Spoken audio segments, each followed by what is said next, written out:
I don't have much to add. I think Militao's this was his best defensive performance out of all these games, so I'd agree with Matt. If you think about the amount of chances, where the locations Liverpool got their chances in the box, how many of them actually came on Militao's side and in situations where he was responsible, right? I just can't think of that many, right? There were a couple where Nacho let Firmino get through, right? Militao was really sharp defensively, right? And if it came down, if he conceded some stuff down on the right hand side, it was because like someone else like Odriozola, Valverde, or whoever got beat. I'm sure I may be missing one or two sequences, but I thought he was maybe the most solid defender of the night outside of Casemiro, where if you ignore that bad challenge, like he was the best defensive player of the night. I think all of Militao's mistakes, if you want to point it out, came on ball. We know that's an area of the game that he has to clean up. But this proves, and I think vindicates Kian and I a little bit in terms of how we discussed Militao when he was first signed, that this guy is a legit defensive talent.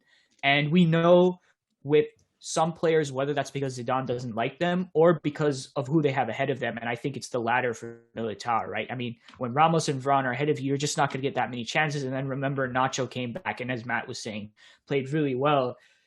You have to take your chances, right? You're not going to get at Real Madrid that many opportunities in this type of context. And you have to prove to Zidane that I can step up for you and I belong here. And if Militao didn't do that, these 3 games, like, I don't know what more he can do, right? I think he proved himself in a big way. And I think Real Madrid are looking at this and saying, well, Ramos, you're in the worst negotiating position you've been all year, because we feel kind of comfortable about the post-Ramos future now. I think even the club would admit it's not going to be that smooth over the next several years, but listen, Ramos can't be replaced, right? He's kind of like Ronaldo. That's not what we're looking to do. We're just looking to be to take the best path forward in when we no longer have him. And Militao made a really strong case that he should be, part of that future without Sergio Ramos. I just want to quickly say one more thing too, is that there were murmurs of Militao potentially going out on loan in January, and that didn't materialize. He ultimately decided to stay, and this is kind of the other side of the story. I mean, we can compare to Odegaard, to Jovic, to whoever you want. Like, this is the other side of the story of when you stay, there was no guarantee he was going to play. I mean, if Ramos and Varane didn't get injured, he wasn't going to play. He was just going to sit on the bench the whole rest of the season. But he stuck around and he got to play against Liverpool, Barcelona, and Liverpool in the quarterfinals of the Champions League and prove himself. So this is kind of the argument for maybe sometimes it is worth just sticking around. Great point. What would we have done if Militao was out on loan right now? What would our backline look like? Chused, I guess. Fede Valverde at center back. Yeah, Casemiro. But we have no midfielder, so then.